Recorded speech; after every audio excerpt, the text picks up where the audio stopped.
Hold on. Gotta be single. For the ladies.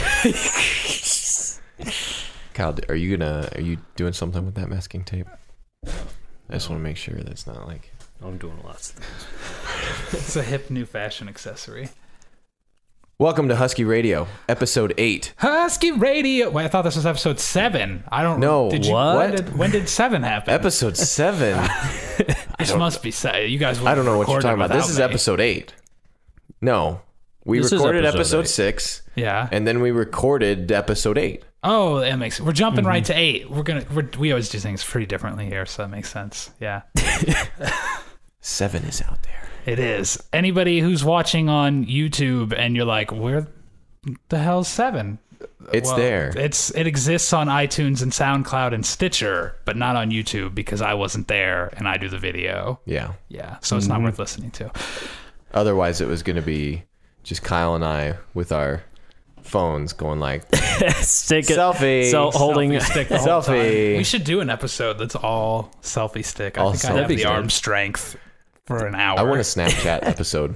Yes. a Snapchat episode. Yeah. All right. Or live. We're live. Well, welcome Let's talk. to Husky Radio, episode 8. Today, we are going to talk about Destiny. We're going to talk about private matches and all the things that have released this week.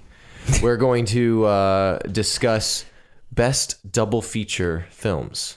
And Kyle's got the rules for that. Followed by, we will be arguing the best television show finale. Is that right? Is that how we're wording it? Yeah. That's Okay. what All right. Sounds good. And following all of that, if there's still a table left, we will be discussing Rise of Iron as it is quickly approaching. Yes. Quickly. We're going to give you a nice little Destiny sandwich Yeah. around Yes. some movie and Episode television topics. Ocho, the Destiny Sandwich. I like that. I love it. Episode Ocho. This week was pretty big for Destiny. A lot of little things released. If you're keeping up with Destiny, certainly you've seen that the drops have changed. A new exotic has dropped. If you want to see a review, Yeah. Definitely new watch the exotic. review. Yeah, we got the Yes. review on our channel. Boisterous Biddy's review of Trespasser. Of his mini P. His mini P. Yeah. The mini P. I wish I had a mini P. It's a good gun. So I have a micro P. I wish I had one. No, it looks cool, and I think Kyle, I think you're the only person who's reviewed it. yeah, I think so. positively. I don't think there are any other Trespasser reviews out there. I so. haven't seen any. None that really captured the essence of the gun, at least. Well, but all I've read online is that it sucks. Like people hate it, but you seem to really enjoy it. What is No. it in just short, a one sentence? in What short makes terms, it awesome? it's a very easy to use sidearm that is very effective, and I don't know who would think it's bad. So Idiots, because it's the gun I most want in Destiny right now, so I can be RoboCop. It does remind me of RoboCop. It's Yes, his gun. It's it's very cool. and it's cool, it's unique, and it's very effective. So Yeah. until they nerf it, which is inevitable for every gun that anybody loves. So. That's how it works. Except We'll for see. Zalo, We'll which see. I love and you guys shat on. Whatever. It was a politeful. It was a polite Like, you fun. liked it for PvE, that's good enough. But I Yeah. do use it in PvP, and I've been top score in my time with it. That's what's great. I think about Destiny is when you really look at it. There are a few guns that are just like top tier. Oh yeah, But for the most part, you can go in and kill me with just about anything. yeah. I will die Kill to any gun. of us with anything. Oh, yeah. Yeah, very true. Oh yeah. Oh yeah. Any gun can be useful if you know how to use. I was an playing auto, recently and someone said, "Do you have Hawksaw? Equip Hawksaw. Hawksaw is the best PvP weapon. You should be playing with Hawksaw." That's false. That's silly. And I went and scored higher than him not using Hawksaw. If you have a It's good what works for you. Hawksaw with good rolls, it's good. But it's all about how you play, what kind of Right. gun works best for you. It's like playing a fighting game. There's characters that are top tier, but they might just not play the way that you like to play. Right, You can your get good style. with a crappier character and still. and do it also, well. for me, it depends on which class I am. If I'm a blade dancer, versus a Titan, bubble Titan, there's I'm using different primaries Right. for each of those classes. Yeah. Because I don't realize it right away sometimes, but then I'm like, yeah, I should be using a pulse rifle with how I play my hunter. and stuff like that. Well, and I have found that sometimes just changing things up, you'll play a little better because you're more focused on, I switched from an auto rifle to a scout rifle, and you have to play differently. And because you're more focused on playing differently, you could actually play better. I scored a lot better last night when I switched things up. Just on a whim. I thought, I'm going to try this out, and it seemed to work. But the changes this week, the big thing happened a couple nights ago, was this release of the SIVA infection. That's not interesting. I thought we were going to talk about private matches. Oh, well, no. We're going to get there. SIVA infection. Yes. The space herp. Yes. Space AIDS. That's what everybody, what was the other one? Syphilis. Yes. Yeah, all terrible. Yeah. All terrible. Five infections that ultimately just buff your XP. Does anybody here have more than 2? Well, no, but I know people personally who have. If we count 5. infections not in Destiny, you have way more than 2. Way more than 2. No, but to get all 5, you have to play with a character that doesn't have any, and play with someone who has all 5. They use their super. You pick up orbs from them, and that's how you get infected. Wow, I had no idea it was that deep. I thought it was just play different things. No, and early on when it first released, there were people who, I got one, and then I got a second one on top of it, but that was pretty much where it maxed out. To get all 5, you have to be infected by someone with all 5. How did the first guy get all 5? I have no idea. Ooh. I honestly have no idea. That's the one thing is this is pretty much Bungie hasn't come out and said how you get it, obviously, but I hope Bungie just picked that's one what's random left. account and put 5 on it. Could be, and they had to they had to bank that person is even playing. I know, right? That's what I'm hoping for. Like the guy because it spread fast. But yeah, I did hear that after a while, the only way, or what I read was after a while, the only way anyone could get more was to be infected by someone who had all 5. But that once you get like 1 or 2, you can't keep adding onto it. It was really weird, and I think the lack of clarity there adds to the mystery, certainly.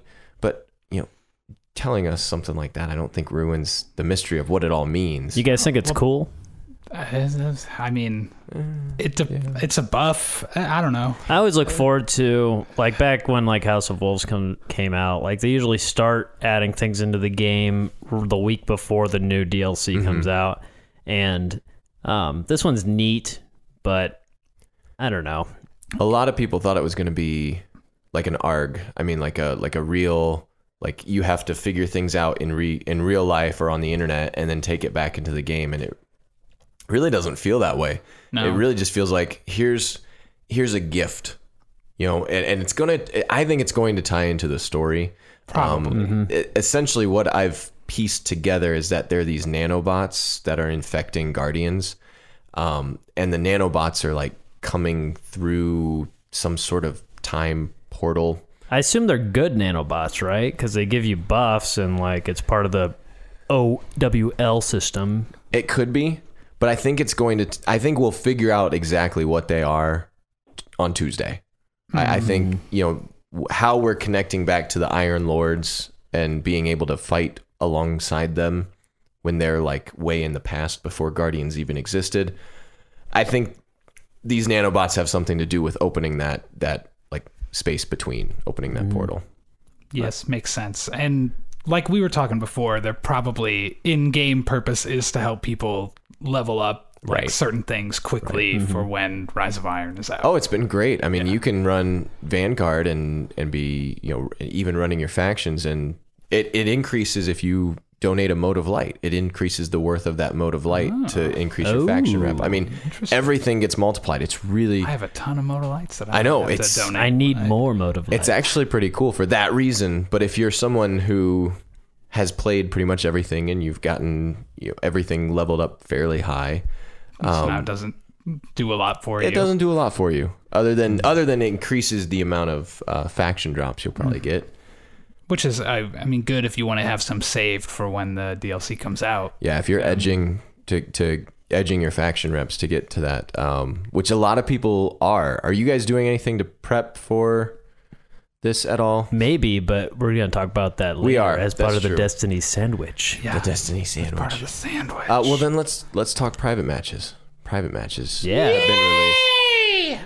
Private matches are a dream come true. It's beautiful. Although, just to bring it back to the viruses for a second, Bungie giveth, and they also slap the hand. Yeah. Because those private matches are great for us for filming things, but at the same time, floating bugs around your head all the time, nanobots, are not great for filming things. So there's not going to be Tragus standing there swatting at his head. What are these? What's going on? I wish is there an emote that looks like that? Can we make that? There's we get a shot of that for some There's point?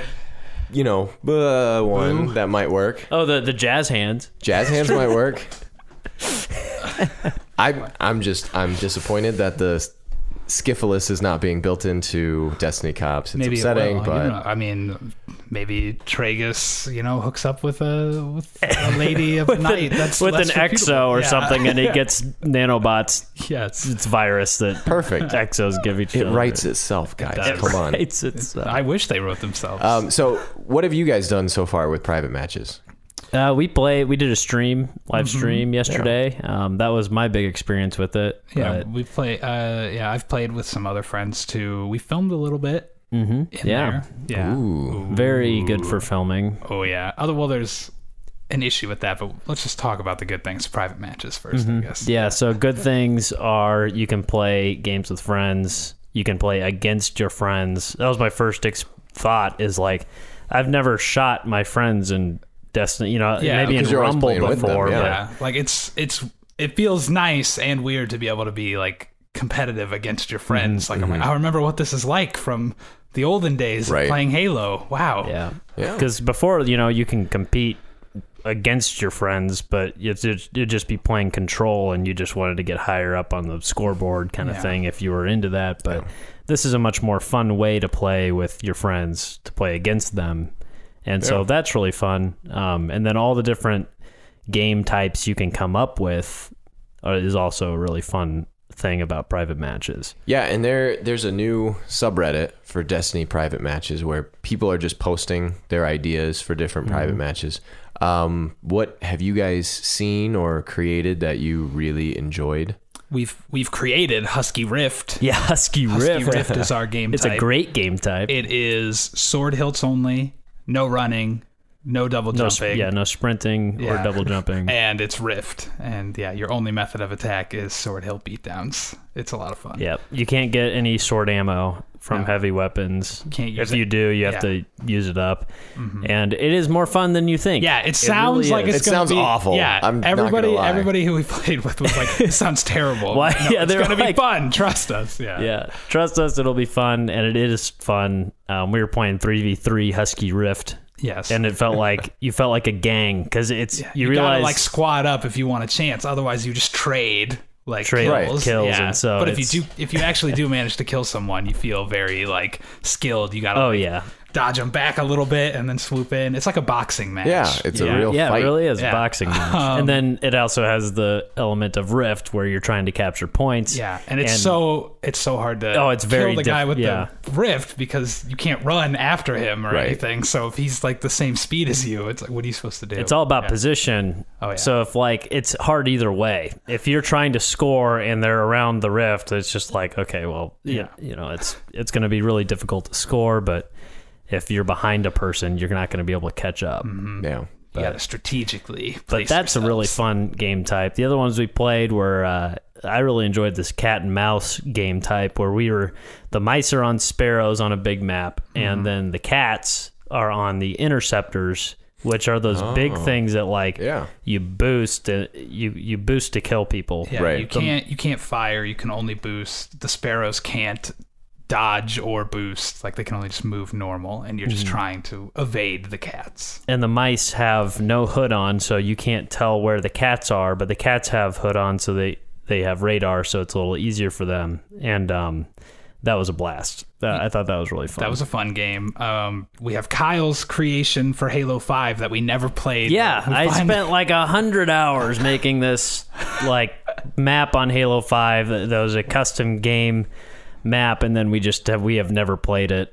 We've tried multiple times to get everybody around to play it. But I don't believe him. I don't remember. It's called ever being offered. It's called Team 1v1, and it's essentially you load into Clash and your team. You choose somebody to go fight, and then they go fight 1v1, and it's on. Well, it's not Clash. It's on elimination. Yeah, and so whoever wins that battle gets a point for that round of elimination. So each round in this, if it was 4v4, 3 of you would all on each team would just commit suicide. Oh, okay. And you would send 2 guys, one from each team, to the arena to fight each other, and then that's basically it. So. And that's it. And then the last round is everyone versus everyone. And so that was pretty fun. It was. It's a cool game stressful when you're the one. Yeah, and it's cool because when you're dead, you can put your camera on that one person, so you get to watch the fight and root for your team. And then it's like you try to keep it secret who you're sending, so we made it so it's like whoever you want to send, you all just shoot that person, so you can all stay in a party still without revealing who you're going to send for each team. So like you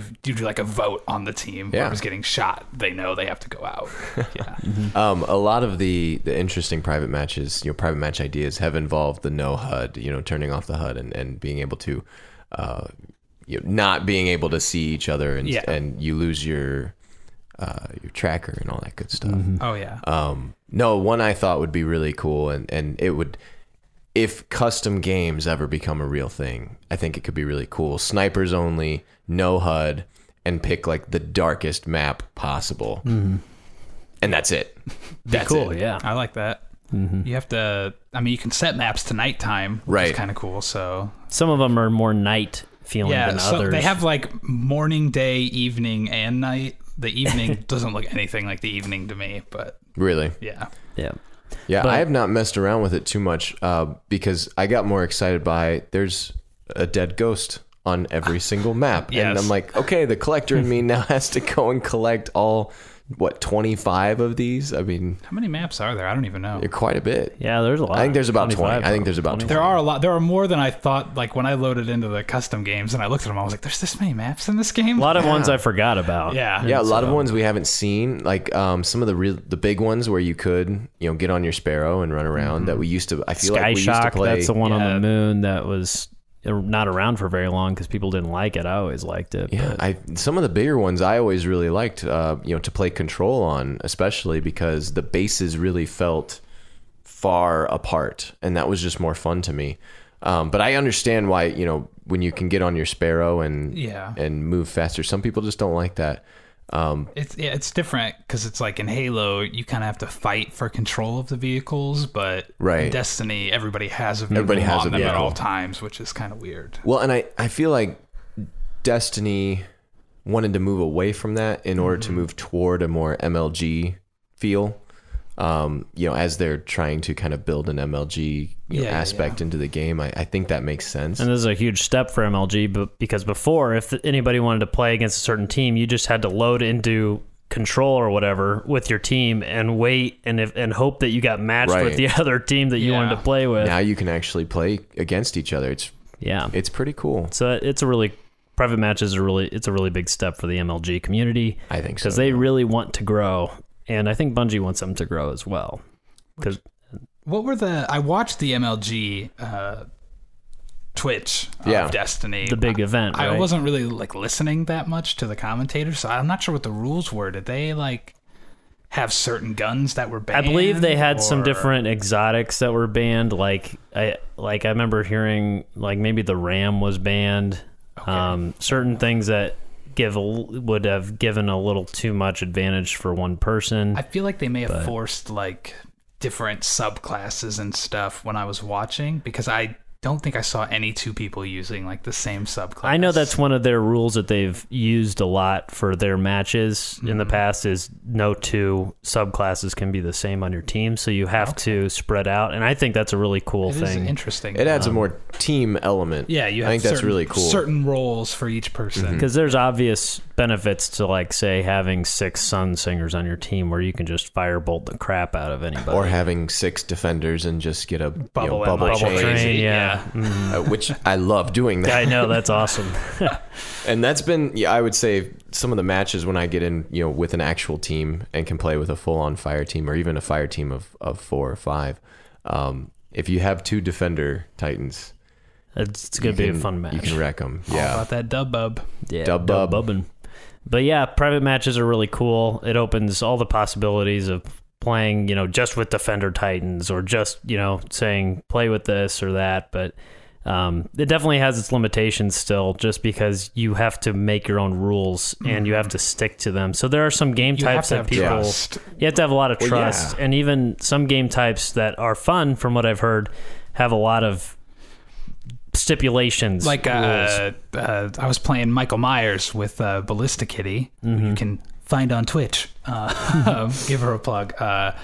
And some of her friends, and I join, and she's like, all right, you need to be a blade dancer with this specific loadout, and you need to have the middle multi-tool, and a sidearm, and a sword, and the Vault of Glass cloak, and you need to be wearing Chatterwhite. I was like, gosh, like how many things are you going to put on me right now? Yeah. I randomly had all of that stuff. I was amazed. I needed to go buy the multi-tool from the exotic kiosk or whatever, but other than that, I was like, I legitimately didn't expect to have a Vault of Glass cloak, period, anywhere. And then I was like, oh, there's one right here. Perfect. Like, okay. It would be kind of cool if, for example, you could load into a map and you could use, say, the Meta multi-tool without having to go and buy it. Yeah. Like, because if your private match is just it's a private match. Yes. Why can't you use the guns that you've unlocked? If you could assign the blueprints guns, and things like that. Maybe even if they just made it so like the person hosting the match has to have the gun, and then it's almost like you can choose from the armory kind of thing. Your own armory to give to everybody else. That's decent, because I know that Bungie, like that. I feel like that the idea that you could choose any gun to use in a private match, I think that would even a playing field. It would even the playing field, but I feel like it would go against one of their main mantras, where you have to. Your character is what you have on your character is stuff that you've found, and so just being able to use it somewhere else, I feel like that would cheapen their ideology, whether or not it'd be good or bad for the game. Story wise, you could maybe set it up as custom matches or some sort of simulation, and these aren't the real guns or whatever. And that in my head, that's what I was thinking too. Is I mean, we test stuff for Banshee all the time. Why not have other test weapons in private matches that you can go in and try out with friends? Like private match specific weapons, and then you can review them or rate them, and then maybe they gradually make their way out of. Even if they did just make it so everybody could automatically get the test weapons for the week. Like, yeah, that would be fun. Like, if you could just set, like, anyone who's in here, they're going to have the fusion rifle that Banshee has right now. Like, that could be cool. That's it. Yeah. Like, I don't know. But I'd settle for even the option, like, since so many games use HUDless, like, as part of their game, if you could just set so that anyone playing custom does not have the HUD. No HUD. Like, that'd be cool. I mean, we look at custom games in Halo, and there's just all these millions of different options. Zillion people make things that I don't even understand how it's possible, like in Forge. Forge is... Can you imagine Forge in Destiny, where you can make your own map? I would be in heaven. I know you would. Man. Absolute heaven. That would be awesome. And then with added... with filming, that'd be so good. Oh, yes. We could make our own sets. Your own sets. We had that. We had a little bit of that in the Minecraft episode. Yes. Where we could build our own set, and that was a really fun experience. But... so the amount of options you could have that you could add into Destiny private matches would just add so much to the experience. And I think that they know that. Whether or not they're going to pursue it, maybe that'll be a big feature in Destiny 2. I don't know. This is a good step, I feel like. It is, but it's a really hard thing to balance with the goals of Destiny being such, like, unique guns for each person. Like, how do you really easily assign that? Right. Like, different. There's so many different perks that you can get on every gun. Like, I don't know. It's weird. It's hard for me to imagine the headache it would be to, like, program that. Yeah. But it'll be interesting to see where it grows. If it grows. Hopefully it does. I mean, private matches are fun right now. Like, we're very happy to have that, but they're also a hassle. It's definitely a hassle to set up a game type, to have everyone understand it. Yeah, don't let us sound ungrateful to Bungie. We're very grateful. No. It's just like, we have this, and it's like, well, you know what else would be cool? You know, you can never be satisfied just with what you have. I will say the one issue I wanted to bring up with private matches, though, for filming, is that the rules for getting kicked for inactivity seem to be different. Really? Than filming on like a planet. So as the cameraman, I was moving around shooting the episode, moving around, jumping around, and I got kicked for inactivity for that because I didn't shoot. You know, they basically, I think they're protecting more in Crucible the fact that you could just run around and not shoot people. Yeah, and you then could like be free kills. You could be running around giving people free kills, and they don't want that. So I think they've applied the same rules for Crucible to private matches. Which, I mean, I'm sure is easy for them, like for setting up. It's just matches. It's just like copy all this, but logistically, it doesn't make as much sense because what if like you want to make a game type where one person isn't allowed to shoot, like. It should come down to the person hosting the private match to decide if they want to kick somebody from their private match, I would think. Yeah, rather than having it be. Yeah, I mean, if you're in the fire team or you should be in it. Yeah, and regardless then it'll just be up to the guy who's running your private lobby to be like, get out, like, you know, kick him for that reason. It's a private. I would think so too. It's a private lobby. I didn't even consider that would be an issue. I just wouldn't have. We didn't consider it either until we were filming and we kept getting kicked. We're like, what the heck? Yeah. You know? That's interesting. Yeah, so interesting. We'll find a way to work with it. We always work around. Stuff. We'll do something, but it would be a nice little tweak that they could make. Yeah, nice little tweak for something that's already great for filming. Yeah, like that's really made a step up for us, which is awesome. Mm-hmm. Yeah, it's a cool thing, and we will be talking about Destiny here a little bit more. But let's move into our first. Let's take a break. Our first question of the day. Kyle, do you want to introduce this one? Yeah. So. So we're talking about double feature movies. What would be a perfect setup for one movie following the other to watch as a double feature? And this is barring like sequels to movies, obvious ones. So this is kind of like unrelated. But things that like they kind of go together thematically, or they have some sort of element that makes them enjoyable to watch one than the other, but they're not necessarily intended to be watched. You have an example? That's the question. So I mean, this came up with my wife and I, Carrie, after we saw the movie Sully, and she said it'd be fun to watch Sully after watching Titanic. She thought that would be a good. That'd be fun. That'd be really. I mean, blast. I know. So, but. Her thoughts were Titanic, is this horrible event that everybody died in pretty much. And it's due to the captain's blunders that the ship crashed and, everything. And then Sully. It's not the captain's fault. It's the iceberg. It's the two guys that don't see the iceberg. Well, really, they should have been doing their job, and the iceberg shouldn't have been there. Really, it comes down to Jack and Rose, because if they weren't distracting them on the deck running around, then those two guys would have seen the iceberg. So it's their own fault. Well, yeah, and so anyway, Sully is the story of the airplane landing in the Hudson. Everybody survived, and the captain did a great job. And so, anyways, that was her option. I think that's really draining. Thematically and, stylistically. It would help pick you up after watching Titanic to see somebody succeed in saving their crew. But even though everybody lives in that movie, it is still a really emotionally draining movie. And so the whole... So is it good? Yeah, okay. I think it's a really good movie. Yeah, it's Tom Hanks, so I assumed it was Tom pretty Hanks. good. Yeah, like what Tom Hanks movie is not good? Really. I've liked every movie I've seen with him. Some people don't like The Lady Killers. I think that's what. How about called. Joe versus the Volcano? Have you seen that one? I was gonna say that one. Weird, I've seen. It's weird, but people like it. I really like that movie. Anyways, another option. Well, the one that she came up with that is really good is Pitch Perfect, followed by The Breakfast Club. And Pitch Perfect, main guy character, because he makes her watch The Breakfast Club. Yeah, it's his favorite movie. At the end, she gets Anna Kendrick. She watches the movie. She realizes that she's a jerk to him, so she watches the movie. It's the first movie that she really liked because she doesn't like movies, and then she puts the song into the last mix. Yeah, and then you could go on to Breakfast. Movie. I thought it was just going to be because one's like a really sterile teen kind of movie, and one's an awesome teen kind of movie. But I think those would go well together. I mean, no, I like Pitch Perfect, but in some ways, I'm just like, this is very. Like the singing and everything is so produced that it's like... I love it. Yeah. Pitch Perfect It's not as raw as The Breakfast Club. No.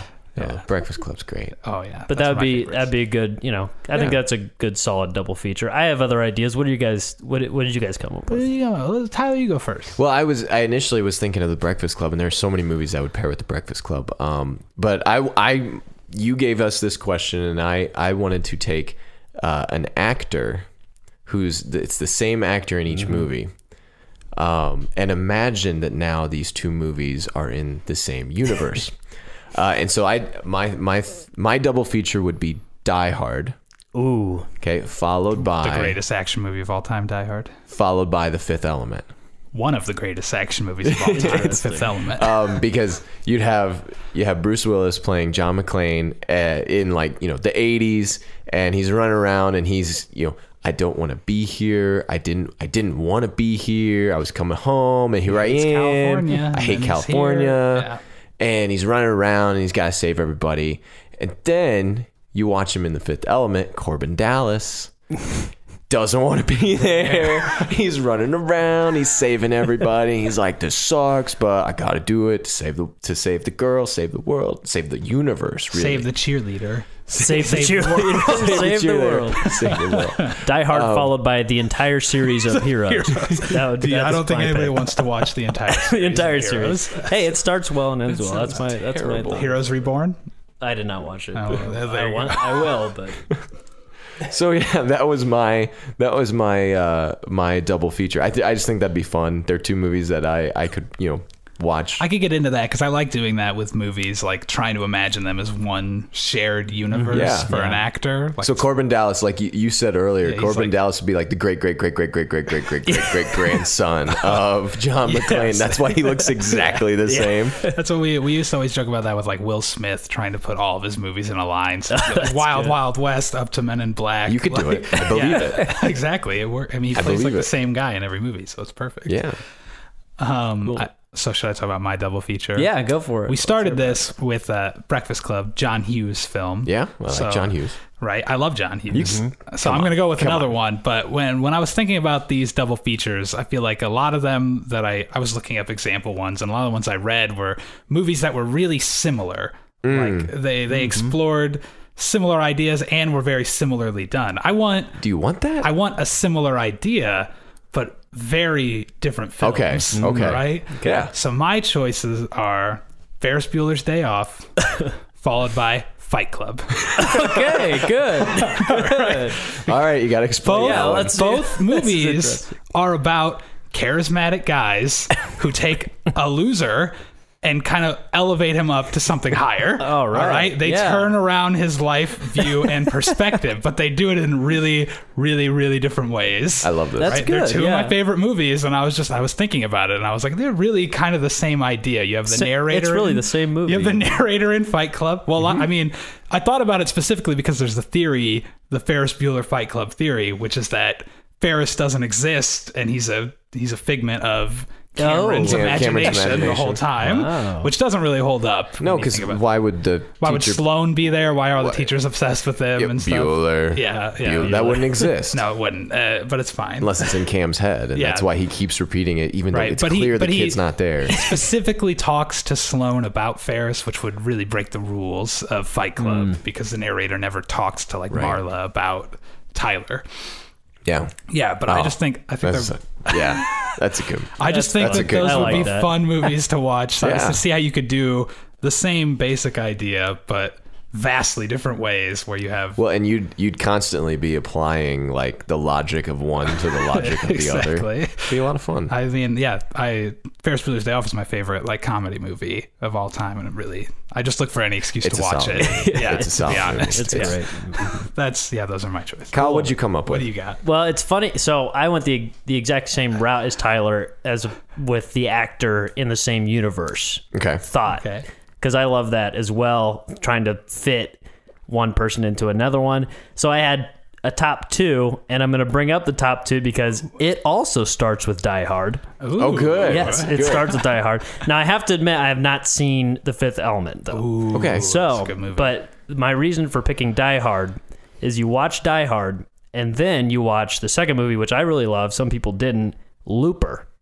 I like that movie. Yeah. And so what you get with Die Hard. Do you not like Looper? Well, Looper. I did not like Looper. Oh, I don't know. So Looper, it wasn't the worst thing in the world I've ever seen, but it wasn't like mind blowing. No, I like it. It's a time travel movie where Joseph Gordon-Levitt starts, and then he meets his older self, which is Bruce Willis, and they basically are against each other for different reasons. Joseph Gordon-Levitt's job is to assassinate people from the future, and when they close the loop, he's supposed to assassinate his older self, but his older self is crafty and gets away. And does not want that. Does not want to die. Yeah. Understandably. Well, he has his own motives in the past, So my reason for having Die Hard there is to enrich the Bruce Willis character in Looper. The backstory. So, So, is that going to make it weird that he doesn't look like Joseph Gordon-Levitt? Well, I mean, it's already weird that he doesn't look like Joseph Gordon-Levitt. They kind of digitally messed with Joseph Gordon-Levitt's face. They gave him Bruce Willis's nose. Yeah, but they didn't fix like the scene that always bothers me. They're sitting in the cafe together, and it's like a profile shot of them, and their earlobes are completely different. Yeah. And I was like, that's impossible. They're not the same person, I can tell. Yeah. But I actually had an option of watching either the first Die Hard or Live Free or Die Hard if you wanted the older version. And then that's an underrated movie. I really enjoyed it. It was actually the first Die Hard I saw. So it's both underrated in terms of people's opinions of it, and it was rated too low to be a successful Die Hard movie. It should have been rated R, but it was PG-13. So. Wow, it's not a bad movie by any means. I like Justin Long, and he has good chemistry with Bruce Willis, he did well. I think. I thought so too, because he's like the anti-Bruce Willis. Exactly. I mean, I can't be very no fair action, with Die no Hard. brawn. I mean, I love Die Hard except for the fifth one. I hate that one, but yeah. Cool. That's a good combo too. So that was my number two. My number one. What's number one? I'm really proud of this one. He's proud of it, and I would watch it. Starts off with The Truman Show. Ooh. The Truman Show about Jim Carrey's character who is in a giant movie set for all of his life. He doesn't know it, but he is under control, and he is being filmed, and it's a 24-hour TV show of him. End of the movie, he leaves the dome and gets on, that's all we see is he so exits, where does it go from here? How do we continue? Is it I Love You, Philip Morris? Nope. Is it the number 23? Nope. It is The Mask. Bruce Almighty. Ooh, so he becomes God himself. He goes from becoming okay. That's a great one. Really, he's in Truman Show. He's completely under control by external forces. Bruce Almighty, he is now in control. He becomes the thing he hates. Yes, in Bruce Almighty. Great, a beautiful story arc for Jim Carrey. That's interesting because Bruce Almighty works in television, and you would think that Truman would avoid television. He'd go and live in the mountains and constantly be like looking around. I guess he realized I really pop on camera. I should just get into this. I was hoping it'd be The Mask. That'd be great. Go and live in an apartment and really, I mean, you could put other other great Jim pretty Carrey much any movies Jim Carrey movie on watch it. Yes Man. Yeah. But Bruce Almighty makes the most thematic sense. I think that's a good one. That is a very good choice. I applaud it. That's in the comments, give us your double feature. Yes. And why. Yes. Explain it. What is it that connects them? We'll watch all of them. And we'll watch all of them. We'll come back and review it. We'll do we'll get like 2 comments. We'll get a top 2 list of the... So, 420, no scope, headshot. We can review your double header and tell you whether or not it's any Carlos Ramos, if you're listening to this, we'll watch whatever 2 movies you put. You put it out there. Mm-hmm. We will watch it. This is Carlos. There it is. The gauntlet's been thrown. Boom. All right. Our next little short segment was posed. Was it by you this morning? Probably. Yeah. Yes. Scott posed this morning, and I think it's been one that we've talked about before that we've wanted to bring up, and it's best finale of a TV series. Yes. Yeah, and this is a very me topic. I think. Oh yeah. I think I'm probably the most TV obsessed person in all of. I would say so. There's close seconds. I mean, everybody's pretty TV obsessed these days. No, certainly. I like to think that I take it a little too far. You take it too far. Truly, I think most of us were raised by TV. Most of our generation raised by TV, but you have a special relationship with your television and the shows that you grew up with. I do indeed. So, any ground rules? Anything you need to set us up with? I don't think so. The only thing I'd say is that it was hard for me to choose this because it's like picking my favorite child, and especially because Tyler picked a good one that I could easily have picked myself. Yeah, it's. Do you want me to go first? Sure, you go first. Mine was a struggle. I was like, I don't want to pick anything too obvious. This was no. I'm not gonna lie. This was hard. Yeah. I've watched enough finales to know what I like and what I don't like. And I'm not a big cliffhanger finale fan. I'm not a big oh, by the way, it was all a dream finale fan. Which will come into play here in a little bit, I feel like. I like the cheesy, emotional, we're wrapping everything up sort of finale, where I'm forced to look back on everything that has happened and re-feel those emotions with now the impact that it's all ending. And so I pick Scrubs, but the true finale. Asterisk. The true finale. The end of season 8. Season 9 does not exist. It is not. It's not out there. Don't ever watch it. It's not a real thing. It's not a real season of Scrubs. I let him do this. I did have to check. Yeah, because listeners, I had to check because I was worried that it wasn't a true finale because there was a season 9 of Scrubs. There was, but it's really only a season 9 from a network perspective. Yes, because it was originally developed to be a spin-off series of called Scrubs. Scrubs Interns. Yeah, it was supposed to be Scrubs Interns, and the network didn't let them change the name because they wanted to keep this. They wanted to try to retain the audience and the name. So season 9 is not really a season of Scrubs proper. Not by our standards. No, it is a spin-off. It's also terrible. It's also terrible. It is horrible. Like you want to imagine that it does not exist. True Detective season 2. You want to imagine it does not exist.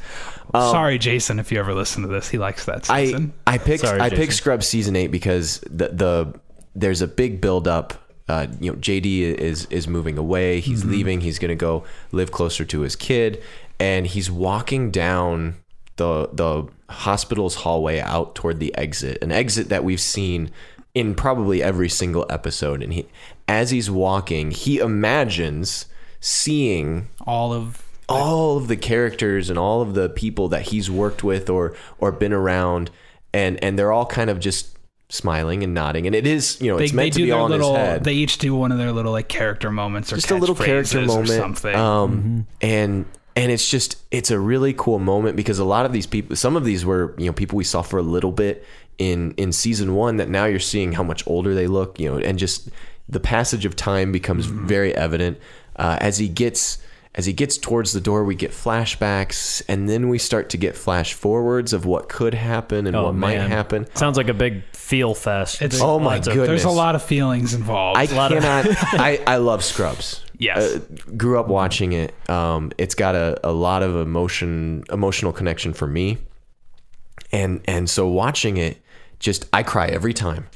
I cry every single time that I watch it. I could watch it every day and I'd probably cry every single day. I remember distinctly watching this finale when it aired. I watched it live, trying not to cry in front of Celia. And I did. I watched it with my roommate in college who had seen maybe like 10 episodes of Scrubs ever, like for all time. And that last song. Oh yeah. That was my wife and I's song at our wedding. It's just you really love this finale. This is really good. The finale for Scrubs means so much to me, and so when they go and they ruin it with season 9, and they try to touch it, the anger builds up. The steam rolls out of my ears. But to me, it's a perfect little. It puts the bow on the perfect little package. That's nice. It is like the most pure form of Scrubs was really good at emotionally manipulating you with like good slow music, and it had a great blend of heart and comedy. And it's like somebody just took pure 100% that and injected it right into your veins for the finale. It's so strong. They just perfectly encapsulated the entirety of the series in that last like scene. And I think the creator has the last like line of the show, which I always like in the finale personally. But yeah, he comes in and it's just a beautiful episode that really wraps it up. And I was worried going into the finale because that season and the season before was during some of the writers' strikes, and there were just issues with actually putting episodes out. Like season 7 is like really short. It's terrible. I think it's like 12 episodes instead of the normal 20. It was supposed to be the last season as well. It was I think that's one of the best parts about the Scrubs finale too, is that season 7 was supposed to be it. And I remember us all getting together to watch that, and we were like, oh, that's it? That's how it ends? It's horrible. It's not even... There was a lot of problems on Scrubs of airing episodes out of production order. So the finale, the Firefly effect. The Firefly. The season 7 finale isn't even the last episode that they made for season 7. Right. So like, there's characters that had already left that are back, and it makes no sense. It's uncomfortable. It really is, and it's not. Weird. It's one of the. I think it's just a down episode. I would not rate it very high. No, it's not very good. And season 8. They got picked up by another network because they were canceled on NBC. So ABC picked up Scrubs, and they did a good job. Yeah, they brought it back more to its original. That's cool. It's a solid last season. I think when you look at the whole thing, it's a solid last season. It wraps a lot of things up, and then the finale is perfect. It's exactly what you want, what I want from a finale. So after agreeing with Tyler about everything, now I have to pick one. Mine is better. And this was hard for me because, like I said, I watch a lot of TV, and I could have easily gone with something like Breaking Bad or Mad Men, which I think has a great. I'm watching Mad Men right now. I am watching Mad Men right now. I'd like to finish it. Please do. I'm going to try. It's boring. It's a little boring. It is boring, but like I like it at the same time. I don't know.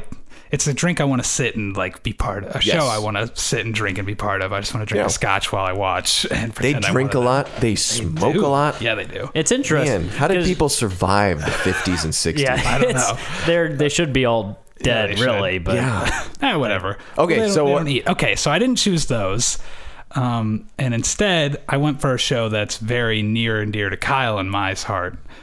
Brooke, if you're listening to this, you have to stop listening now. Oh, yes, you have to stop listening. Cover your ears. It's a show that Tyler doesn't really like that much. I don't know. You just never got into it, which is fine. Which is Avatar: The Last Airbender. Is what I'm going with. And I couldn't pick Scrubs because you already picked it, but I also couldn't pick Scrubs because I think one of the things I like most in a finale is when it feels like everything's been building up to this moment, and like we get that strong conclusion to the story right there. Scrubs is something that went on a little too long. It got a little away from itself, and then it kind of pulled back together, and it doesn't really have like a strong driving narrative for a lot of it. So what's great about Avatar is it's 3 seasons that are everything feels like it's designed and built toward this last 2-hour amazing episode. It's amazing. It's just Avatar in itself, the show, 3 seasons. It just feels crafted to perfection. It feels like storytelling. It's like a book to me. And weren't they structured as like they're set up as like book 1, book 2. Yeah, and that's what they call their seasons. There's not actual written books for them. It'd be cool. I always thought there was when I was a kid. Like I watched. I know. I'd be like, are there books? Is this adapted from something? But no, and I think it's great because it. You can spoil. I mean, don't worry, I will. Okay. In it, Aang finally has his ultimate confrontation with Fire Lord Ozai. Zuko finally has his confrontation with Azula, his sister. Everything has built up to like these 2 confrontations, and they find ways for both of them to win without betraying their own characters. Fire Lord Ozai, there's no way Aang can beat him, basically, without killing him. There's no way to stop his force without him. Because the too powerful. The comet, Ozai's comet is coming. What is that the name of it? I can't remember the name of it. Sozin's comet. Sozin's. I don't know why I said Ozai. There we go. Sozin's comet is coming, and it like turns firebenders up to 11, like makes him unbelievably powerful. He's already the most powerful firebender. Now he's like able to torch a forest with his hand like it's nothing. Yeah. So Aang has to fight him, and he knows that, but he doesn't want to kill. He's lived his whole life unwilling to kill, and everybody is telling him you have no way to win this fight except for to kill. Yeah, and Aang's just even old avatars that he is able to communicate with. They're like, you gotta kill this sometimes you guy. have. Yeah, they're like, if you're the avatar, you have to compromise. And Aang's a 12-year-old kid. Yeah, and like I'm gonna add to your argument here, just because one of the things I love about Ozai being this ultimate force of evil, like that's his villain character. And a lot of shows, a lot of movies, you can get that character can just be boring. But in Avatar, what I love about it is there's other villains that like Azula is the best villain in the show. Oh yeah. But Ozai is just so ridiculously powerful. It makes it so interesting, and he's so evil. He's very Emperor Palpatine. Like you don't really see a lot of him the whole time, but his underlings are so awesome that you like know automatically that this guy he'll mess you up. It's a good villain. I mean, that's a well-built villain. And it's funny since he's voiced by Mark Hamill. But, who is Luke Skywalker. But Aang eventually, he finds a way around it without killing him, and it's like he taps into this ancient like bending knowledge from the great lion turtles that like originally made bending basically. Did you say lion turtles? Lion turtles. They're gigantic island-sized creatures that are like have an island on their back. Incredibly wise. You find out in Korra that they had roles in their humanity. Like they're like weird spiritually, like almost like godlike entities, kind of. And so he finds one and he communicates with it, and we don't know what he says to it originally. And then he's fighting Ozai, and he goes into the Avatar state, and it's like it's all building up, and he's kicking the crap out of Ozai, and he's got him down, like he's about ready to kill him basically, and he stops. He goes out of the Avatar state, and he's like, no, I'm not gonna kill you, and he has him like locked up or whatever. He's got him down on the ground, and then Ozai goes to finish him off, and Aang like shifts and grabs his arms, uses the ancient earthbending stuff that, well, not ancient, but Toph's that taught him, and like grabs his arms and gets him pinned down, and then puts his hand on his forehead and takes his bending away. And everyone's just like, and you're just like, watching it like, oh my god! You just like, what just happened? His friends show up after Ozai's just laying on the ground, and they're like, oh, he's still. They're like, is he dead? He's gonna get you. And Aang's just like, no, I took his bending away. And they're like, what? That's baller. That? Yeah, that's baller. It's the most like epic moment in a cartoon that I've ever seen. Now let me ask, any TV show. because I haven't seen it, and so when you start describing this, he goes and finds this, kind of ancient god that we didn't know existed before. It didn't feel like a cop out, like the lion turtles first. They appear in the library. They're like so you see like glimpses of lion. Okay, so they are built up a little bit like throughout, in the background, kind of. It does feel like it comes like a little bit like what, but. But I don't know. It's a kid's cartoon, so it didn't like bother me that much. I mean, it is like a Deus Ex Machina, they would say. It's not something that happens right away where all of a sudden there's a lion turtle there. It's like an episode that's like devoted. Because the finale is a 4-parter, it's like Aang disappears in like part 2 or whatever. I can't remember which one, but then he ends up on this island, and when he's on it, he realizes it's moving. It's like his avatar instincts sort of took him there, like without him doing so it on feels purpose. Within the context of the universe, it feels believable. It doesn't feel very like even now you're looking back on it and you're not there. When he finds the lion turtle, it's like, whoa, this is awesome. You're just like, it's a lot of things that happen in Avatar are sort of like out of Aang's control, like his avatar past lives or spirituality guiding him. So when he stumbles upon this giant lion turtle, it's not that ridiculous. Okay. Yeah.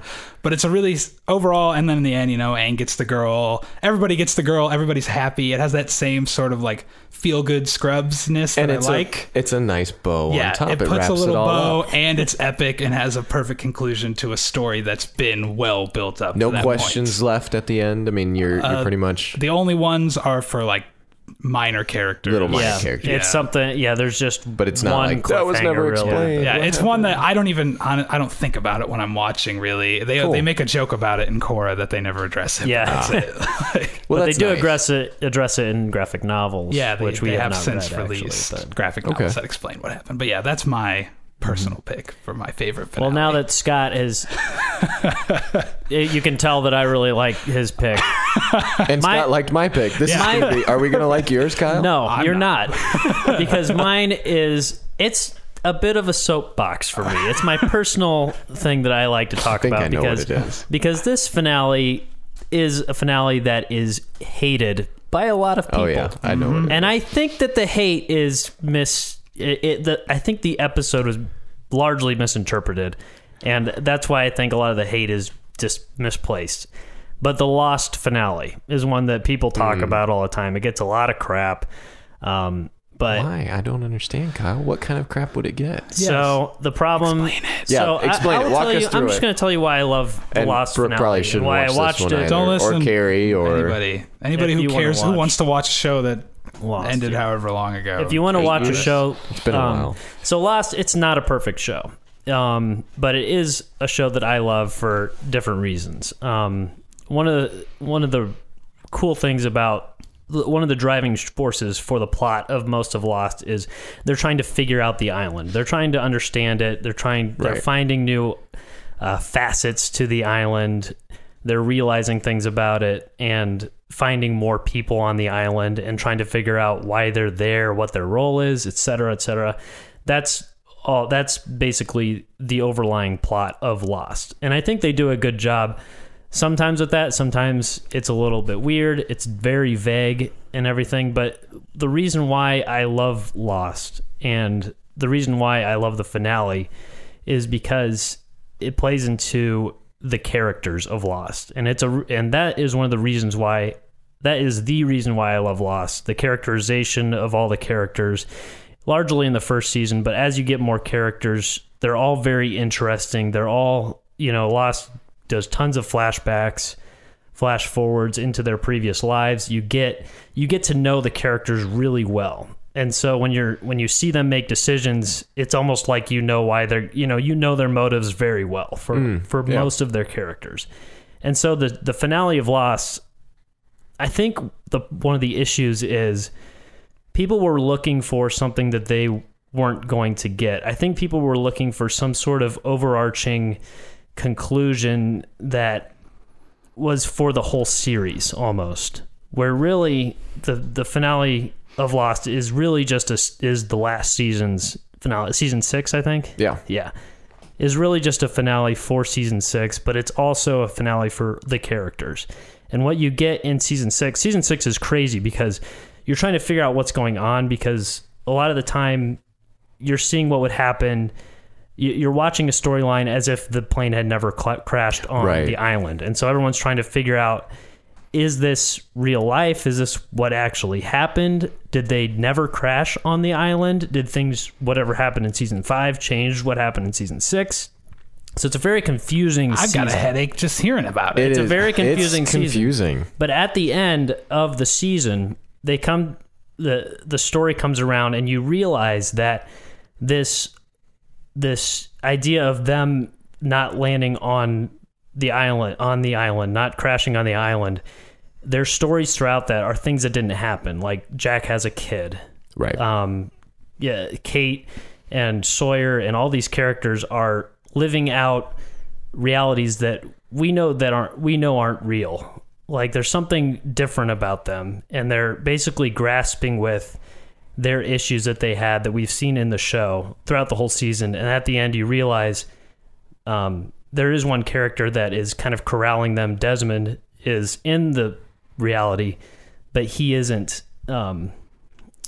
He isn't part of it really. He understands what's going on, and so he corrals everybody. And then at the end, they kind of move on into the afterlife. So essentially, in this reality that where they didn't crash, they are in this purgatory where they're struggling with their own demons. And then they all kind of come together and realize that they can move on from their lives and go on in the afterlife. So that's half of the finale. The other half is the current timeline on the island, figuring out. And what's beautiful about that, Lost is great because the idea with the show is everything's connected. And so like all the characters are connected. You realize in the first season, they're all trying to come. The island is basically drawing a lot of the characters there.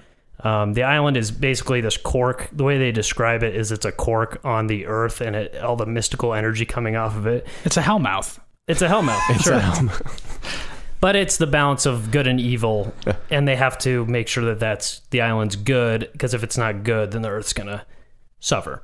And so the reason why I love it, and people were saying that it was discrediting the entire series, saying that they were just dead the whole time, and that the island was just purgatory, and that's wrong. And it's pretty clear that's wrong, but idiots. Yeah. So, anyways, the reason why I love it is because it's so unique for the characters. It shows you. It allows the characters to move on from their issues and move on with their lives, and so that's what I love. It's a pretty controversial choice. I mean, just because it is so, it's hated, like vehemently hated. Yeah, and I think, but at the same time, the people who like you like to dig into it feel that it's really good. One thing I've noticed is the people who watch the show live week to week and then watch the finale, those people hate the finale. But the people that I talk to who love it, most of them watched it on Netflix. People who watched it as a whole, and watched it quicker. I don't know if that's the reason, being able to see the whole picture a little bit clearer. But that's something I've noticed. Well, and that's interesting because Lost ended at about the time that Lost was ending at about the time that Netflix and streaming week to week, people could binge watch. You could stop watching Lost for a month and go and catch up on 4 episodes right in a row. And so I wonder if that was something in the minds of the writers and the minds of the directors and everyone working on it, that what if we look at it as one long movie episode kind of thing. As someone who's never seen a single episode of Lost, not even one, I hate it based on Kyle's description of the finale as being a season 6 finale, but not a series finale.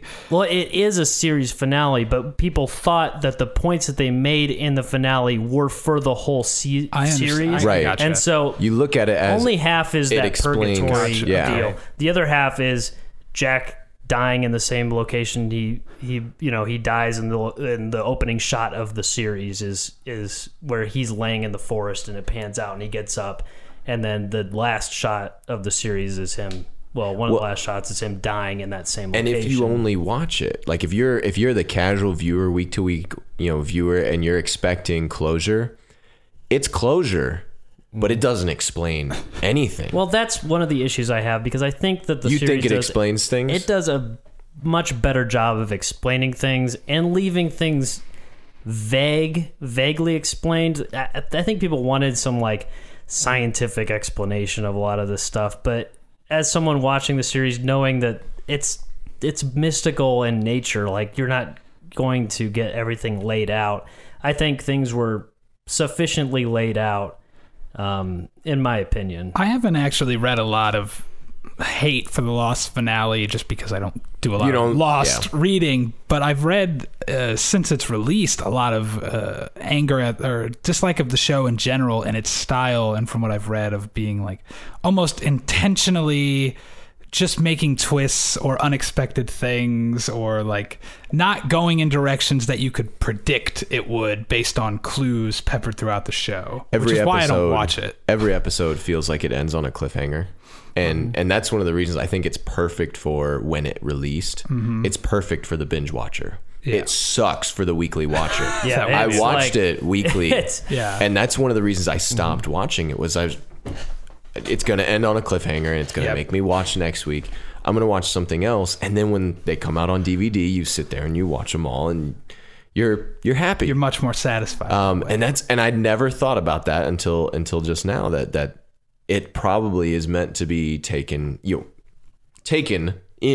that way. It's an interesting and like, I think that, I don't know, people who say that they have all this loose ends and stuff and things don't get explained, I think I don't think those people have rewatched the series, because rewatching the series, you really see these small details.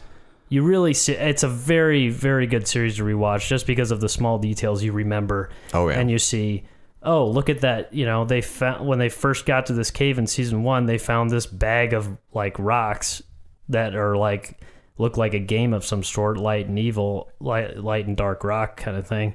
And then you get in season 6, you get to see that, you know, piece in there. And so it's if I were watching Lost, would I be able to predict the things that happen based on being a keen viewer? You would be able to predict things that happen in episodes based on the characters. So that's what I love about it, is you watch a character, you see their backstory, you know what decision they're going to make at the end of the episode. Okay. And so, and you can see these characters build, and you can see how they react to each other. And so I would say there aren't too many surprises. Okay. Like oh, what is Jack going to do? What is Sawyer going to do? Because Kyle's right. You learn a lot about them through the flashbacks. I feel like so when they make those decisions, you go, you yourself go, okay, that makes sense, characterization wise. Gotcha. But there are so many mysteries.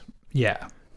Outside about the island, about the smoke monster early on. I mean, the hatch. I mean, things like that are just mysteries where once they're solved, like you get in the hatch, there are just more mysteries. Yeah. And it's a never-ending feel. That's of the controversy that I feel I've seen, is like it's just mystery after mystery, and there's no way you could, as a viewer, could be like, okay, I know what's gonna be the answer to this mystery. Like no.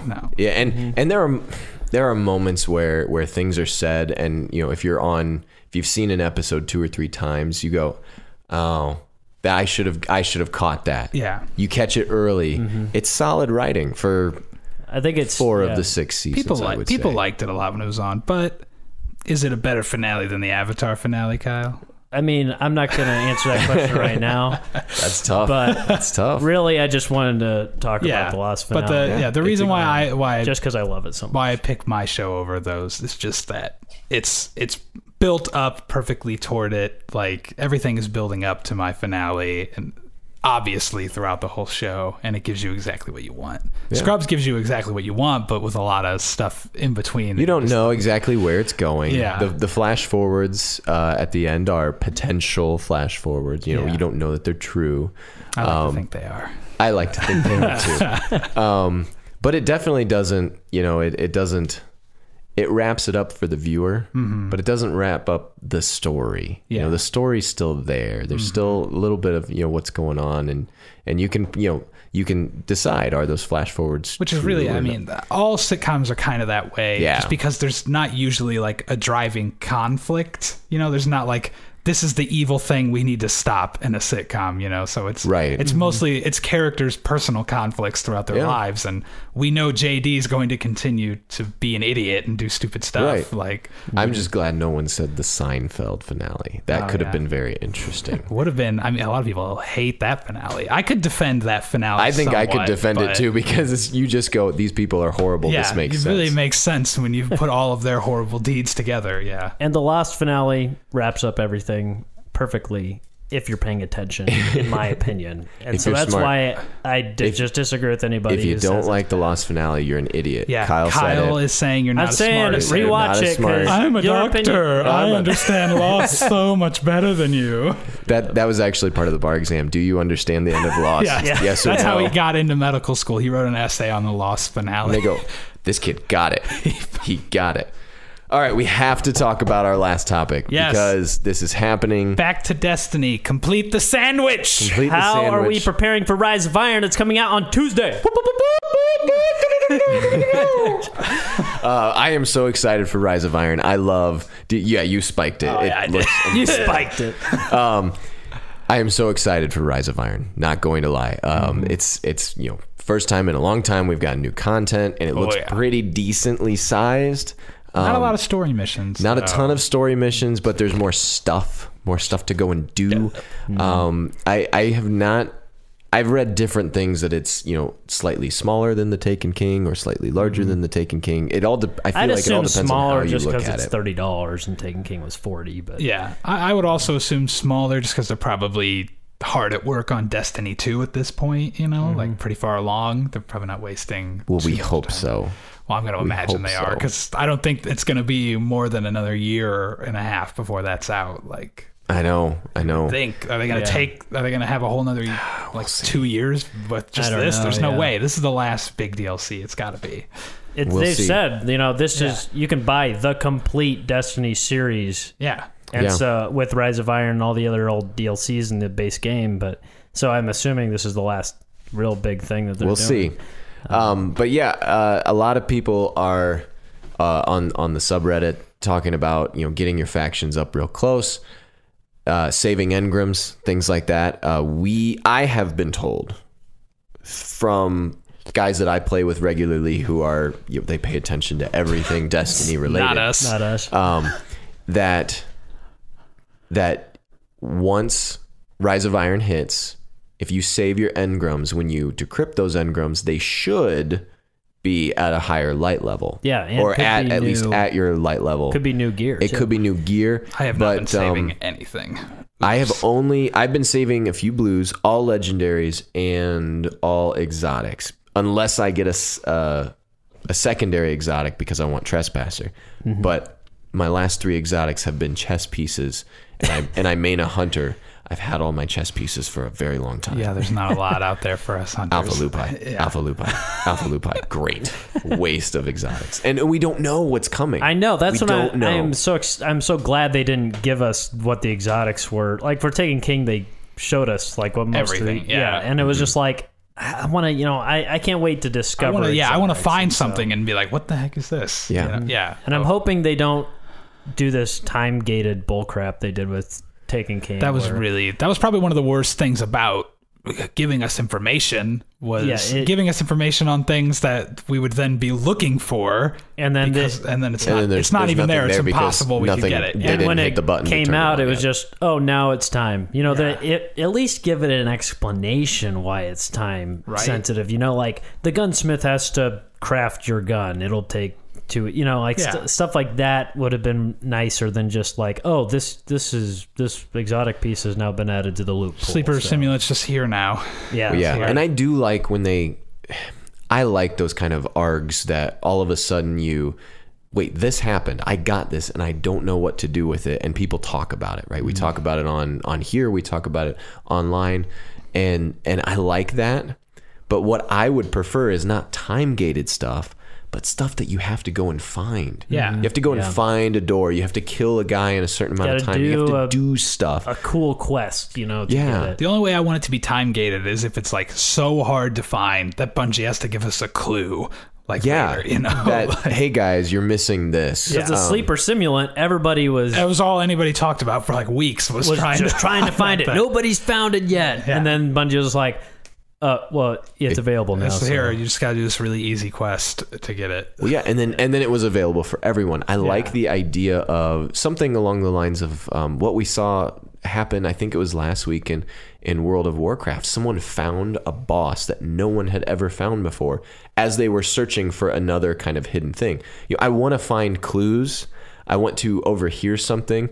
So with this SIVA infection thing that just happened, you get these little bits of journal entries, correspondence that people are talking about. Well, I was in the Dust Palace. The Dust Palace is where we first found this. Well, everyone was talking about going and playing Crucible. No one was talking about actually going to the Dust Palace. And so in my mind, I did go to the Dust Palace and I explored. Nothing was there. But it'd be cooler if, something happens, we're given a little bit of information, and we have to go find it. We have to go explore. And, we have to figure out, do we need to be in a fire team? Do we need to be doing this? We have to put the puzzle together rather than just, here's a transmission, go and beat this, now turn this in, now you get the gun. Yep. Yeah. I agree. Agreed. it gives it more like an MMO feel, that there are secret bosses and secret things. I don't want to have to figure these things out because it's hard, but I want to read other people online figuring them out, and then I do it. And then you go and do it. Yeah. I think it, and even then, it should be tough. Yeah. Like, there should be things that you can only do solo. Like, you have to do it solo. There should be things that you have to do in a raid team, that if you want certain things, you have to play a certain way and you have to be a certain skill level, just like in a lot of MMOs and a lot of those types of games. I just think that'd be so cool. Would be. Or even something that if you're the first person to get it, you're the only person who could get it. That'd be crazy. I've always wanted something in a game that it's like, if you have it and you have to defend it like once a week, and if somebody beats you or whatever, they get it. Like, I always thought that'd be fun. That could be cool. That'd really championship belts, like that'd really drive that MMO feel. Yeah, and like there's one like gun that's always like a one-shot kill, but at least once a week you have to sign on and you have to have like a match against somebody, and if they beat you, they that'd get be incredible. Gun. Yeah. What about you guys? What do you? I mean, are you doing anything to prep? I'm grinding for exotic. Ingrams. I'll probably be grinding this weekend too. I want to try and get some Ingrams, save them up so I can immediately decrypt them to try and get new gear. Hopefully that works, and I'm hopefully just not it works. Yeah, wasting all of my strange coins and 3 of coins and but it's cool. Like, when I had the Trespasser drop for me, it's just really fun to have a gun that nobody has yet, really. Like, a lot of people don't have yet. I have not played, and so that's why I did anyone or played with anyone other than you who has it. I've seen it in Crucible. Have you? A little bit. But yeah, so that's why I did the review on it. The review, it'd be fun to do more reviews, not just me, anybody in Husky Raid. But that's what I'm doing. We have had a weapon review. Yeah. The Soros TYR. True, yeah. The TYR. That happened. The top tier gun in Destiny. Yeah. Top tier. TYR 14. Yeah. Well, and Kyle, you and I, in whatever episode happened before this one, I don't know what we're calling it. Yeah. It was episode 6 was before this one, right? But we didn't talk about it in episode 6. We talked about it's maybe weird. I would just but you and I talked about a lot of like the Kvostov that we're really excited about that. And that's that and the Trespasser are the only ones that we've learned about. And even Kvostov, we don't know a whole lot about, other than it's got different types of perks that you can choose from. We know all the perks about it. And do we? I mean, we know that. I don't, but I'm sure some people do. Yeah, we've seen all the different options that you can do for Kvostov, and so people are really excited about that. But I'm hoping that there's going to be a ton of gear, that there will be a ton of weapons. The ornaments and the changing with the artifacts, I'm excited to experiment with that. I think I'm hoping at least we'll really be able to create our Guardian. I'm really excited about that too. I'd like to see more diverse looks. When I'm looking around the tower, I'd like to not see everybody wearing like desolate armor and carrying the same like 3 guns. You must not have played right in year 1 when everybody had the only good gear on. Yeah. And so everybody looked exactly the same wearing the raid armor. Well, that's what I'm saying is I don't want that. And I think at this point, when I jump into Crucible, everyone kind of has the same, very similar loadouts. When you jump into a strike, if you're like, for example, this week, the heroic strikes are all solar burn. Almost everyone is carrying a solar 1,000-yard stare. I mean, it's just, that's what's going on. Not me. I'm running invective on that, though. Okay. Fine. Whatever. Almost everyone. I know. I was just... so I want more...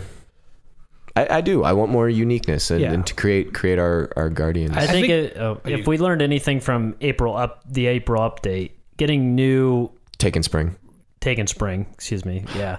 Getting new gear, getting new options for gun rolls from vendors, that drives the game really well. I mean, April update was really small, but it brought everybody back to the game. Well, I love the idea that perks... can change. And I understand why they don't change on exotics. They're essentially the same. I mean, they are the same on all exotics. I get that. And I think that's a good idea. But give us more legendaries. Give us more, different roles, so that the idea of, what it's come down to is there's pretty much for every legendary, there's a, god role for that gun that everyone wants. what if there were 2 or 3 different god rolls for each gun? I mean, it could be really. That's why I don't even look at perks, because like it's just, I can't bother myself and get obsessed with finding like the perfect roll. It would drive me crazy. So I don't care what the best ones are. I don't know what half of them do. I just hit it. I'm like, I don't care. I'm the opposite. I pay attention. I gotta have my hand cannons. Gotta have explosive. I would go crazy, like obsessed with getting the god roll. I've never looked up the best roll for a single weapon. I'm like, I don't want to know what it is. You will become obsessed with it. It's a very easy to become obsessed. But you know, you're paying attention when you order something from it. It's a problem. Yeah. But the loot pool, I mean, it's going to be huge for when this comes out, because all the current legendary gear is going to be able to be infused up. I think that's the thing I'm most looking forward to, and I think that's the problem that has happened with a lot of the other updates. It's that they add more, but they get rid of the stuff before it. So like, there's no reason to hold on to your old gear. I would much rather it be that the new gear moves up with it. Yeah. You know? And there's talk of year 1 raids being brought up. Yeah, they've basically said, "Oh, we're considering it at this point." So, and I think that means they're going to do it. But my guess would be to run Vault of Glass and get that one gun that you and I still don't have. Yeah. I don't think it'll be on Tuesday. I don't think there's any way. But I think maybe around holiday time. I think they will, just because, like they're. This is the last run for Destiny 1. Yeah. And so bring everything they might back. just open the floodgates. Make everything year 1, like the raid legendaries from year 1 that, max out at like 150 or 160. Here's the only problem though with that is they got rid of elemental primaries, and some of those are. Yeah. Right, so you like might have the Vision of Confluence. You'd have a problem with that. I'll miss that gun. There are a lot of good things, and maybe they can. I don't. They'd have to do something. You're right to bring it back. But make the last year a really, really cool year. I mean, and I'm it feels like it's going to be, but maybe that's wishful thinking. Maybe it'll be we all play for like a month and then we run out of stuff to do again, and we just get on every now and then to do the Nightfall if it's a cool one. That's it. I want raids to be back, because now you can run raids, year 1 raids very quickly. Yeah. I would really like that too. It'd be cool. If all the raids were leveled up, that'd be fun. Yeah, for sure. Because we know the raids, we can run them quickly, but you level them up, just make them a little more difficult. You don't have to change the raid necessarily. You don't make the damage that they do and their defenses higher. Yeah. That's really it. You have to try. Yeah, the mechanics are there. They're just as strong as like the newer raid mechanics. They're just the enemies are weaker. Especially Vault of Glass. Give people a reason to go back to the That's vault. A great raid. That's fun. Favorite raid right there. Yeah. I like King's Fall, but King's Fall's good. I think the fact that I played Vault of Glass so much, all the best gaming moments happen. I prefer the enemies in Vault of Glass to the Taken and stuff. Yeah. See, and I do enjoy raiding, but there's a lot. Raiding can take time and can be very emotionally trying if you're playing with people who either you don't like very much or you don't know very well. And all so of the people I play with. And so I'm more of I like strikes. You run in, you work, you get it done. That's what I love. I love strikes, and I'm with you on that. I wish that they were the PlayStation exclusive strike was coming over. I've played it. Exclusivity. I actually love that strike because it has raid elements, and people hate it because it has raid elements, but I love it, and I wish that was coming over. I wish the Jade Rabbit was coming over. I know it's nothing special. I just want the Zen Meteor, the frickin' gun, explosive rounds, sniper that like does a major explosion on the last one if you get precision hits. I just want that so much. I want Dan to be able to use it. It really hurts. It really hurts a lot of the Xbox One players, and it's. I get why they did it, but it is poopy and stupid. We really should just be mad at Microsoft for not paying for them, because it's not a Bungie thing. I get why you as a company make that decision. I'm not mad at Bungie. I'm mad at the other members of Husky Raid for not having PlayStation 4s, so I have to play on Xbox. You and I are the only ones. Yeah, and I think we played together like once. Yeah, if everyone else. Yeah, I know. It's literally every other like big YouTuber and everybody, but they're all on PS4. Yeah, we can't even play with because it has people. everything. Yeah. It's the spot to play. Get a PS4. We represent all of you Microsoft owners, so I do not. Right now. I'm switching to PS4 and leaving the rest of Husky Raid behind. PC Master Race. That's not on PC. If it was, that'd be amazing, though. Oh, I would play it on PC. Imagine how beautiful it would look. Oh my goodness, be amazing. Destiny on PC. You could do mods and stuff for filming. Oh, come on! Easy. You're killing me. You're killing me. Oh, but there'd be so much cheating. It'd be awful. Oh yeah, it'd be tons no of Destiny. It'd be the Division on PC is one of the worst things that I've ever heard of. Just so much cheating. So it'd be like that. Last thoughts. Rise of Iron. It's gonna be good. Yeah, so excited. Great. If you see us out there, wave. Yeah, play with us. Play with us. Play with them. I don't want to play with you. Play with Mr. A. That's his name. That's right. Formerly John T. Jaggers. Years and years ago. I still have that on my friends list. Oh no. I think you're on my friends list too. Yeah. You can delete me. I send invites to John T. Jaggers all the time. He never responds. Poor guy. Yeah. Someone's gonna take that one day. Like it'll loop back around. That it'll get kicked out, and someone can. Please do, and you can replace Tyler. Yeah, that'd be great. He used to have one of the amazing names, and now he just Mr. A. Now I don't. It was thematic with our theme. Yeah. If you know our theme, comment. Yeah. If you know our name. Someone's figured it out. Superstar Top.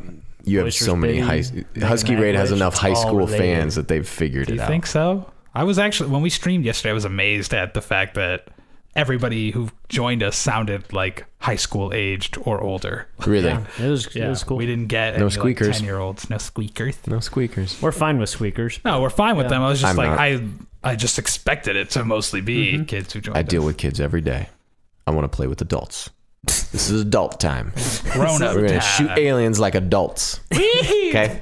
Drink some beer and shoot some aliens. That's right. That's right. Husky Radio, episode 8. Wait, before we go, I just want to say, if you're watching or listening or the comments or whatever, there's anything you want to ask us to talk about in the future, comment on the video. Yeah. Give us some give us a question. And that was mentioned in one of the previous things that we hear you. We know you want live questions, and we know you want to do the live. We're working on it. We don't know really how to do this live. We can barely manage to film it. So we hear you. Yeah. We're looking at it. Open to suggestions. Yes. So but in the meantime, comment and your question will get answered a week later. All right. It's fine. It's fine. It's fine. Husky Radio, episode 8. Signing off. Join us again next week. Later. Fine. Bye.